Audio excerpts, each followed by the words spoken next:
Cuando estudiamos la materia, debemos tener en cuenta que ésta, por lo general, sigue un ciclo en el cual pasa de un estado a otro diferente, es decir, pasa del estado sólido al estado líquido, o del estado líquido al gaseoso, o retorna del gaseoso al líquido o al sólido.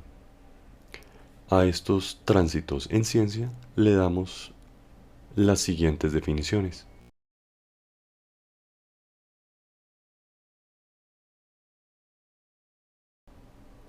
Cuando la materia pasa del estado sólido al estado líquido, a este tránsito le damos la denominación de fusión.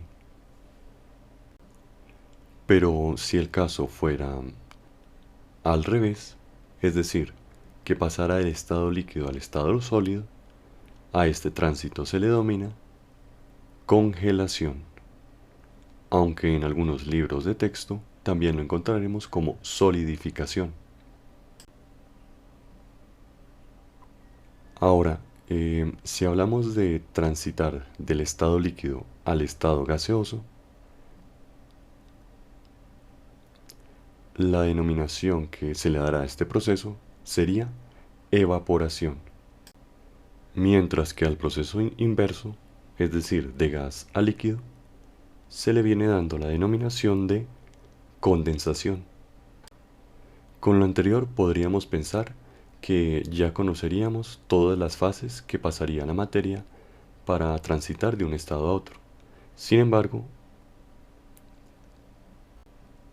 cuando se trata de algunos tipos específicos de materia, se puede dar el tránsito del estado sólido al estado gaseoso y viceversa del estado gaseoso directamente al estado sólido sin pasar por, el estado líquido.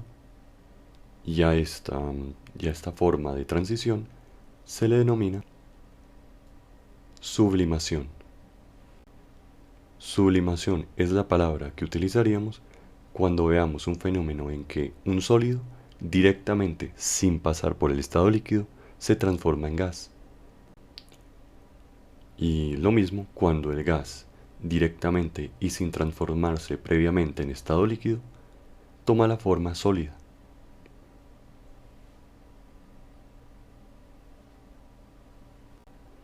Conocidos los procesos que determinan el tránsito de un estado a otro en la materia, solo faltaría por contestar a la pregunta de ¿qué determina que un estado pase a otro? Es decir, ¿de qué depende de que el sólido pase a líquido? ¿De qué depende de que el líquido retorne a sólido o incluso se transforme en gaseoso? La respuesta a esta pregunta será la temperatura. La temperatura determina los estados de la materia. Y el mejor ejemplo para demostrar que es la temperatura lo que determina que algo se convierta en líquido, gaseoso o sólido es si tomamos el caso del agua. El agua, como sabemos, por lo general está siempre en estado líquido.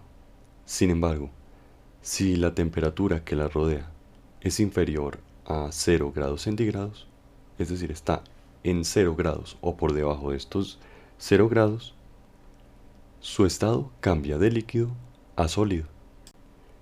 Pero si, por el contrario, en lugar de disminuir la temperatura, esta se aumenta hasta llegar a los 100 grados, fácilmente observaríamos que el agua pasa de su estado líquido al estado gaseoso, transformándose en vapor de agua. Por lo que es la temperatura ambiente lo que determina que el agua sea siempre líquido, ya que solo si el agua está o mejor dicho, solo si el agua tiene una temperatura no inferior a 0 grados y no superior a 100 grados, siempre y cuando esté en estos rangos, en esa temperatura siempre encontraremos al agua como líquido.